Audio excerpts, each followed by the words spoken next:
안녕하세요. 저는 개와 고양이의 영양학을 공부하는 수의사 조우재라고 합니다. 보호자분들이 많이 궁금해하는 게 먹거리입니다. 우리 고양이한테 좋은 먹거리를 어떠한 정보를 가지고서 구분하는지에 대해서 알아보는 시간을 가지도록 하겠습니다.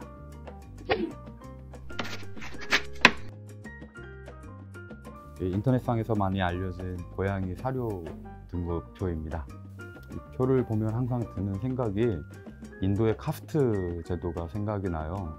홀리스틱이라고 되어 있는데 이 표에는 보니까 또 슈퍼 프리미엄, 프리미엄이 나뉘어져 있으면서 밑에는 그로서리, 마트용 이렇게 나뉘어져 있는데 좀 모호하지 않나. 여기까지는 원료 기준으로 나뉘어져 있고 여기는 판매되는 장소의 기준으로 이렇게 나뉘어져 있어서 이건 참고사항이 될 수 있을지언정 이걸 먹이면 항상 건강하다, 이걸 먹이면 항상 나쁘다 라고 얘기하기에는 좀 어려운 면이 있습니다.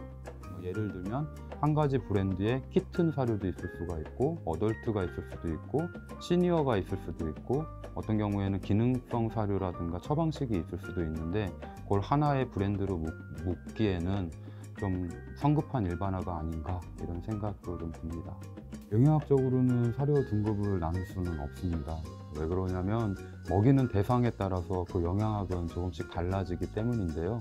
어떤 경우에는 단백질을 높이는 경우도 있고 어떤 경우는 낮추는 경우, 인의 함량을 조절하는 경우, 소금의 함량을 늘리거나 줄이는 경우 다양하게 있기 때문에 대상에 따라서 이 영양표는 조금씩 달라질 수가 있습니다.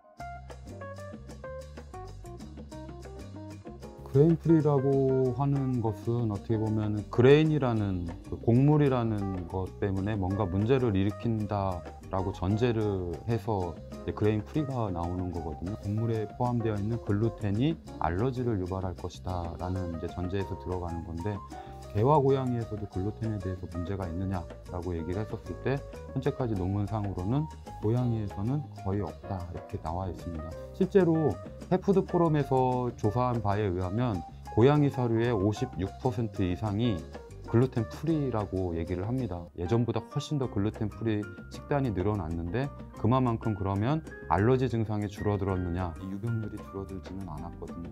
거기에 대한 인과관계는 부족한 것 같습니다. 일단 여기 보시다시피 오가닉하고 동결건조 같은 경우는 원료 단가가 높아요. 비싼 사료가 무조건 좋다는 아니지만 그럼에도 불구하고 비싼 사료를 먹이고 싶다라고 하는 게 보호자들의 느낌일 거고 나는 싼 사료를 먹이더라도 건강상의 문제가 없다라면 난 이거 먹이겠다라고 하는 것은 소비자의 판단일 것 같습니다. 더 중요한 건 사료를 선택할 때 있어서 전 세 가지를 좀 봤으면 좋겠어요. 첫 번째 제일 봐야 되는 게 고양이들은 먹지 않으면 아무 소용이 없습니다. 우리 고양이가 먹어야 돼요. 아무리 좋은 원료를 쓰고 아무리 괜찮은 사료라 해도 먹지 않으면 아무 소용이 없습니다. 먼저 기호성 테스트를 통과해야 되고 두 번째는 분변 지수입니다. 먹고서 탈이 나면 안 돼요. 설사를 일으키거나 아니면 화장실 테러를 일으킨다라고 했을 때 보호자도 힘들고 고양이도 많이 힘들 수 있잖아요. 그래서 먹고서 탈이 나지 않도록 분변 지수에 문제가 있는가 없는가 보호자들이 꼼꼼히 살펴야 되고요. 세 번째 중요한 점은 3개월 정도 먹였었을 때 행동의 변화라든가 화장실 가는 습관의 변화라든가 소변의 횟수라든가 이런 것들이 크게 변하지 않았더라면 한 사료에 정착을 하고 계속 가시는 거고요. 뭐 하나라도 문제가 있다라고 한다라면 그 사료가 맞지 않을 수가 있는 거. 그 사료가 나쁜 게 아니라 그 고양이하고 맞지 않는 영양 포뮬라일 수가 있는 거죠. 선생님 질문이요. 저희 집 고양이가 특정 사료만 한 가지만 먹는데요. 다른 간식이나 습식 사료를 챙겨줘야 될까요? 혹시 하나만 먹여서 스트레스는 없을지 걱정돼요. 한 가지 사료를 계속 주셔도 문제가 되지는 않습니다. 오히려 사료를 너무 자주 이렇게 바꿔주게 되는 것이 스트레스고요. 일단 사료를 먹이는 거에 대해서 한 가지로 쭉 갈 것이냐 아니면 바꿔줄 것이냐 이거를 할 때는 내가 키우고 있는 고양이 나이대를 좀 보시는 게 좋을 것 같아요. 1년 미만의 키튼이라고 하죠. 그런 고양이들한테는 보통 네오필릭이라고 해서 새로운 것에 대해서 선호하는 경향이 상당히 강하다라고 합니다. 키튼 시기에는 여러 가지 사료들을 접해봄으로써 어떠한 단백질에 대해서 애가 알러지가 있는지에 대해서 알아볼 수도 있고요. 여기 어떤 사료에 대해서 얘가 적응을 할 수 있는지 알아볼 수 있는 그런 기간이 될 수가 있을 것 같고요. 점차 나이가 들수록 새로운 거에 대해서 좀 거부하려고 하는 경향이 있어요. 이걸 네오포빅이라고 얘기하는데, 특히 노령묘들 같은 경우에는 얘네들이 언젠가는 처방식을 먹어야 될 수도 있고 어떤 특정한 질환에 걸려서 어떤 특정 포뮬라의 생식을 먹일 수도 있는데, 그때 바꾸기가 되게 어려운 경우가 많이 있습니다. 그래서 지금 당장 바로 사료를 바꿔야 되는 이유가 없다라고 하면, 건강상의 문제가 없다라고 하면 그대로 가주시는 게 좋고, 1년 미만의 키튼이라고 한다면 내 고양이한테 맞는 사료를 찾기 위해서 하나씩 변동을 주는 것도 그렇게 나쁘지는 않다라고 봅니다. 혹시 2가지 종류 이상의 사료를 섞어주면 영양학적으로 문제가 될까요? 영양학적으로 크게 문제가 된다라고 얘기하기는 좀 어려워요. 일반식은 2개를 섞게 되면 그 영양 포뮬라가 그 중간값 정도가 됩니다.